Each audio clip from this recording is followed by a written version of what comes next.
যাওয়ার সম্ভাবনা নেই, খাওয়ার সম্ভাবনা নেই, বলার সম্ভাবনা নেই, পড়ার সম্ভাবনা নেই, লেখার সম্ভাবনা নেই। কেমন হয় যদি আমাদের এই কথাগুলো আমরা ইংরেজিতে বলতে পারতাম? আমরা এই কথাগুলো যাতে ইংরেজিতে বলতে পারি, সেই জন্যই আমরা আজকে আপনাদের জন্য একটা ক্লাস নিয়ে আসছি। সেটা হচ্ছে আমার কোনো কিছু সম্ভাবনা নাই। যদি বলি খাওয়ার সম্ভাবনা নাই, তাহলে কি হবে?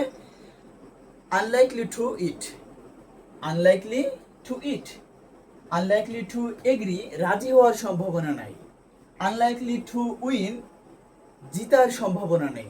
আনলাইকলি টু কাম, আসার সম্ভাবনা নেই। তাহলে কোনো কিছু সম্ভাবনা নেই অর্থে আমরা আনলাইকলি ব্যবহার করি।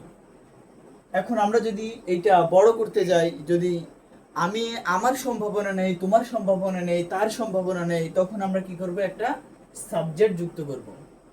যেমন আমরা জানি আয়ের সাথে এম বসে, তাহলে আই অ্যাম আনলাইকলি টু ইট, আমার খাওয়ার সম্ভাবনা নেই।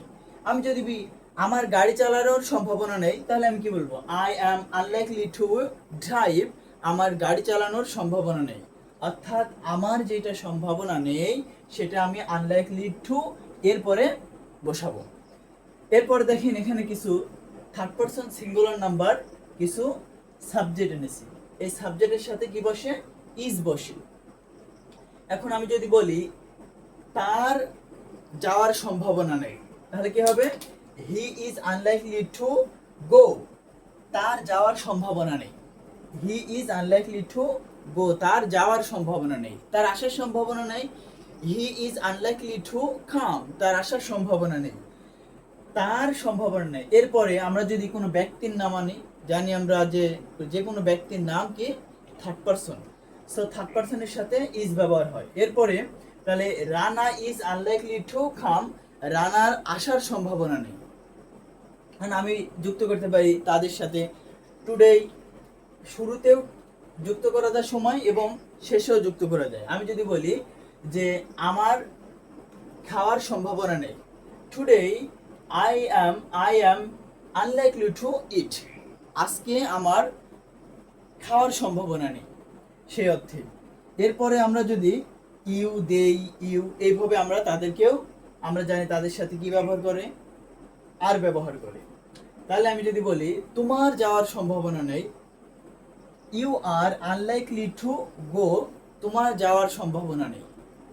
তোমাদের, তাও ইউ, আমরা জানি তুমি, তোমরা, সব অর্থেই আমরা ইউ ব্যবহার করি।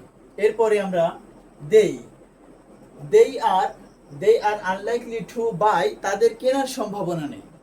দে আর আনলাইকলি টু হেল্প, তাদের সাহায্য করার সম্ভাবনা নেই। অর্থাৎ এখন থেকে আমাদের কাছে যত রকম সম্ভাবনা নাই বাক্য আসবে, তখন আমরা তাদের সাথে আনলাইকলি টু যুক্ত করে ওই ভার্বটা, যেই কাজটা আমার সম্ভাবনা নাই সেটা বসাই দেব ওখানে।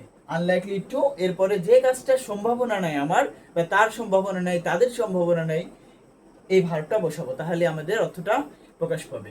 আশা করি এই ক্লাসটা দেখে আপনারা অনেকেই উপকৃত হবেন। এখন আপনারা নিজেরাই চেষ্টা করবেন যেটা, যে আমার ভয় পাওয়ার সম্ভাবনা নেই।